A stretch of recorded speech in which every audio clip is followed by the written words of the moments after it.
Well, thank you so much, Chairman. Thank you for your leadership and your support and your welcome remarks. And I just, for people that aren't here and haven't seen this site, they cannot appreciate how massive it is and how important this project is. And that's why we're 10 to 15 minutes late. We got here at 2, but that was at the highway. And it took us 15 minutes to get here to the middle of the site, which shows you how massive this meta plan is. But I just want to thank Carter and the JDA for an incredible partnership in this transformational project that we're seeing happen before our eyes on this site. It's amazing that it was just under a year ago that we gathered in this same spot to announce this incredible investment. And I know the tent's a little bit smaller, but the temperature's also a little bit lower. So we are grateful for that. I also want to thank our partners at Hyundai for hosting us here today at the Future Meta plant. And certainly Marty and I are honored to be with so many great fellow Georgians and members of the General Assembly. And we're just thankful to be able to celebrate here. I especially want to thank Speaker Burns and just thank him for not only his friendship, his uplifting words, but also just for his leadership this past legislative session. The Speaker, Lieutenant Governor, members of the General Assembly are a big part of Georgia's team that makes us that #1 state in the country for business and that #1 state to live, work, and raise our families, and we couldn't do that as well, especially in regards to the budget, without Chairman Tillery and Chairman Hatchett's leadership and hard work, along with our OPB Director, Kelly Farr. Literally very long hours during the session and dedicated work that went in to the budget. And I know the Lieutenant Governor couldn't be with us today, but we also appreciate his team and their work as well in getting this instrumental and historic budget across the finish line. Now, I normally don't have very long speeches, and I'm going to try to move as quickly as I can, but there's a lot of good stuff in this budget to talk about, and it's important that Georgians know that we're delivering on our promises. And this work has been instrumental again, in getting the budget across the finish line and making it further possible for us to invest in our schools, public safety officers, anti-human trafficking efforts, and the health of all Georgians. And again, I want to thank the General Assembly for their tireless work over the last several months. And I know the Speaker recognized all the members of the legislature that are here, but thank you all sincerely for your good work. I also just want to thank our economic development partners that are here today, a lot of folks on the state and local level. Certainly want to thank Carter and the Savannah Harbor Interstate 16 Corridor, JDA, for their leadership, and the great team also at the Savannah Economic Development Authority that helped us put the event together today, working with our team. Thanks to the economic developers like them, our state, as the Speaker mentioned, has seen back-to-back record years for job creation and investments in our state. And Commissioner Wilson, who's also with us today, sent updated numbers on where we are year to date. It's amazing. Despite the economic headwinds you're reading about every day in the paper, we are still seeing incredible record-breaking type numbers in our state, and we're grateful for that. I also want to recognize Griff Lynch, and I know Jamie McCurry's here today and his team from the Georgia Ports Authority, who literally are working around the clock at our state's gateway to the world, and that serve great partners like Hyundai and so many other job creators. And finally, I'd like to thank all the state agency heads that are here and those that are not, who are going to be the recipients of a lot of the things that the General Assembly and our office worked on to keep our state moving in the right direction with this new budget. Also want to just thank Superintendent Woods, obviously Commissioner Pat Wilson, and other agency heads who are with us today. As the Speaker mentioned again, we can't say this enough, 9 years in a row, the #1 state in the country for business. And it's because we have commitments not only from those that are standing behind their microphone, but for those that are working with us that are here with us today, and many who are not. And it is not by chance that these things happen. It's because we are willing to make tough choices when it matters the most. And it's because our partnerships and our pro-business approach. And it's also because we budget wisely and carefully, and it's especially because of the resiliency of our hardworking citizens in this state. And because of all those virtues and more, we have more people working in our state than ever before. Our unemployment rate continues to be at an incredible 3.1% below the national average, and we have beat every state record in commerce and trade. And not to forget, in the last 365 days, we have announced the 4 largest economic development projects in our state's history because of those commitments.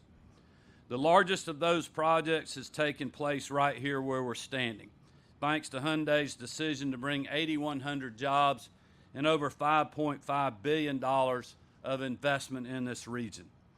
You have seen a small portion of the activity going on here at the project today, and soon enough, a state-of-the-art facility unlike any other will stand on this ground. But Hyundai's positive impact goes even farther than just this project in the 4 counties that it directly affects. Suppliers for this future plan are also moving to Georgia, and combined they have already we've already announced over 4,500 new jobs and roughly $1.96 billion of investment. Now keep in mind, that is nearly double the original estimate that we had for off-site suppliers, all because this great company chose Georgia. All of those figures don't even include the joint venture Hyundai has with SK On in Bartow County for an EV battery facility, which will bring an additional 3,500 new jobs and roughly $5 billion to our state. Transformational projects like those that we've announced over the past 2 years are great examples of why we need House Bill 408. That bill extends the sales and use tax exemption for certain projects designated as competitive projects of regional significance. And I'm proud to say that most of the communities that have benefited from this tool are located outside the metro Atlanta area. So again, I want to thank the members of the General Assembly who helped get that bill across the finish line, including Representative Bruce Williamson for introducing the bill, his co-sponsors Representative Shaw Blackman and Matt Gamble, and for Senator Chuck Hufstedler for carrying the bill in the Senate. Thanks to their efforts, Georgia remains a top competitor for companies looking to locate or expand our operations. Moving on to the budget that I will sign this afternoon will also continue to help us remain the best state for opportunity. The great work of House Bill 19 funds our priorities and places our state on strong financial footing, keeping us on the road to economic growth, even while policies coming out of Washington, D.C. push the country closer to a recession. In order to keep us number one for business, we're investing in our workforce pipeline, from the classroom all the way to the boardroom. That includes support for our hardworking educators, as well as investing in our schools. Between the budget I will sign today and the 23 budget I signed earlier this year, we are putting more money toward education than ever before in state history. This budget fully funds our schools and provides $26.9 million to increase the number of counselors who help our students overcome personal challenges and support their success. I'm proud to say that by the end of my first term, we were able to raise teacher pay in Georgia by a total of $5,000. Today, the budget I'll sign will add another $2,000 pay raise on top of that. No other General Assembly or governor has raised teacher salaries by so much, so quickly in state history, and I thank you all for that. We're also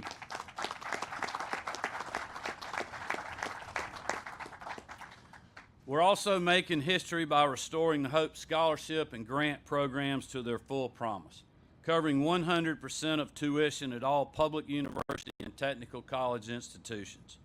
In short, this budget improves the quality and access to education across the board. But this budget doesn't only make our classrooms and workforce better. It also makes our community safer and funds resources in our fight against street gangs and criminals. Earlier this week, the nation joined us in witnessing the bravery of Georgia's law enforcement on all levels that responded forcefully to the incident in our capital city. I want to thank Colonel Chris Wright and our great team at the Department of Public Safety and our state troopers, Director Mike Register and the entire team at GBI, and many, many, many other state and local public safety officers who helped enforcement in Atlanta and Cobb County on Wednesday. Let's give all these folks a big round of applause. We cannot thank them and our other law enforcement partners enough for what they do. That's why I'm thankful the FY24 budget gives eligible state law enforcement officers a $6,000 raise, on top of the $5,000 pay raise included in this current fiscal year's budget, ensuring that we remain competitive in attracting top-tier talent in careers of service. With this budget, we're also furthering building on the work that Marty, the Grace Commission, and our public safety partners have accomplished in our fight against human trafficking. In 2019, we launched the Human Trafficking Prosecution Unit in the Attorney General Chris Carr's office. That unit has an incredible 100% conviction rate, and in the past year alone, they have rescued 116 victims. Incredible. With the funds included in HB 19, we're adding a new analyst position to the prosecution unit to go after even more of these criminals, especially those operating illicit massage parlors. This is just another measure to furthering our ongoing efforts in the fight against human trafficking.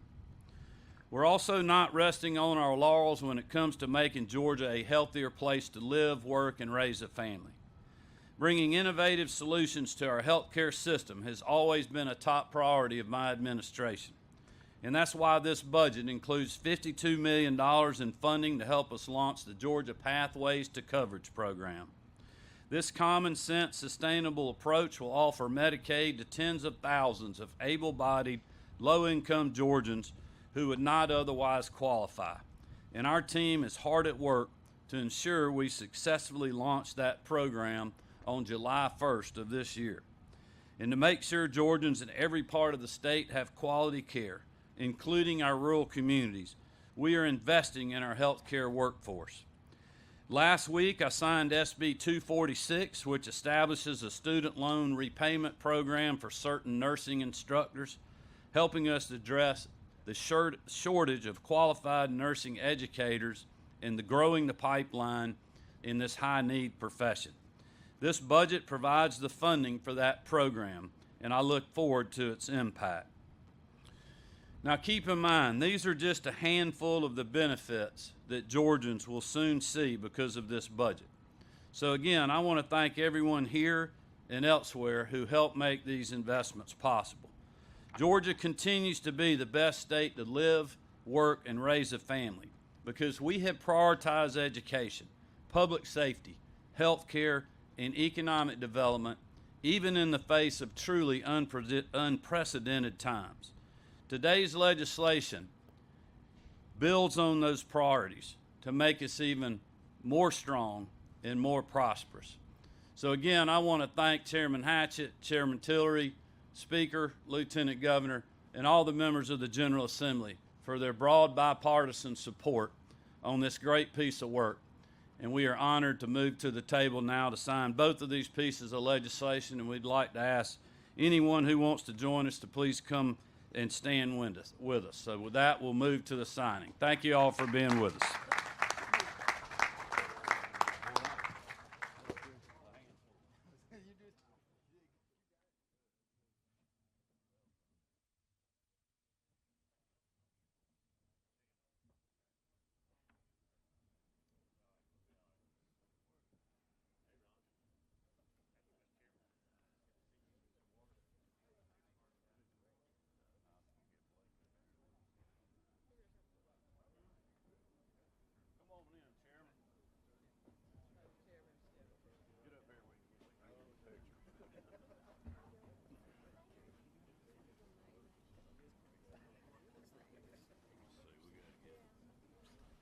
right, everybody. First, we're going to do House Bill 408, which is projects of regional significance. Again, I just want to thank Commissioner Wilson and the GDEC team, and certainly all the local economic development folks who just make an incredible partnership. We could not do projects like this without the locals' help, local support of the commission, the JDA folks, the community, and working with the best team, I think, in the country in regards to economic development.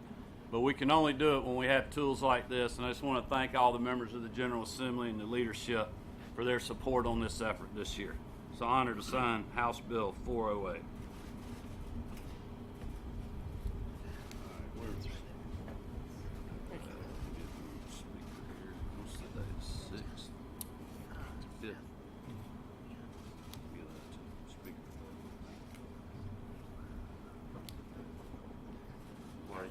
You give enough of those things away. Yeah.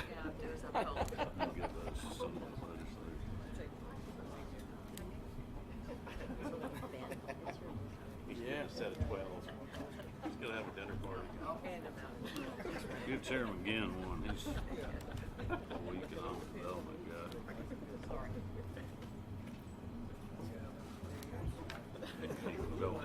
Oh, yes, thank you. Not bad. Thank you, sir. I got you, Al. Okay. Good to see you.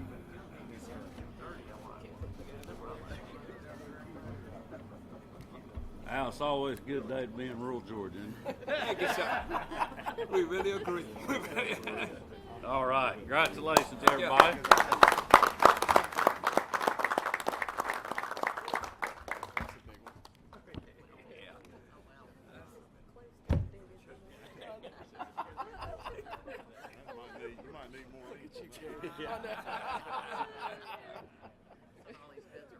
All right, well, we're going to sign the budget now, and I know there'll be a lot more good things that the members of the General Assembly and the Speaker and the Lieutenant Governor and our team will be talking about that I just didn't have time to get into today.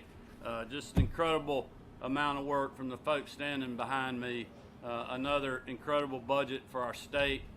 Also, just building off what we did in the amended budget, returning $1 billion of tax money to citizens that they're getting those checks right now. They're getting their own money back to help them deal with 40-year high inflation, high energy prices, and a lot of other things that are going on in our economy.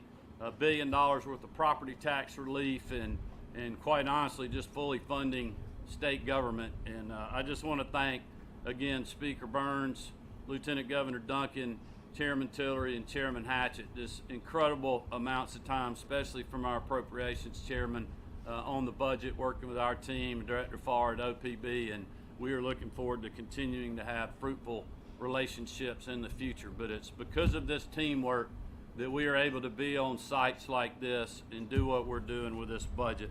So congratulations to you all. Chairman Hatchett, where are you at? First budget. I'll give you that first pen.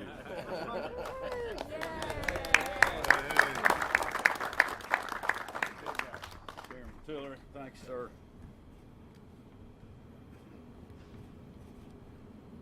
I'll let y'all have the pens out, and that way nobody will be mad at me. You got it. Okay.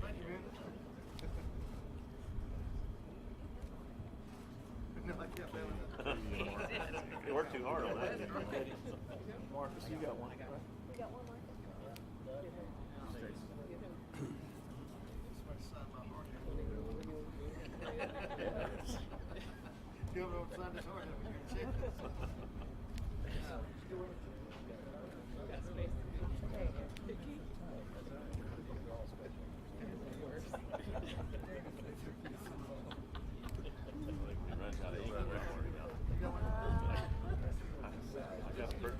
Did you get one?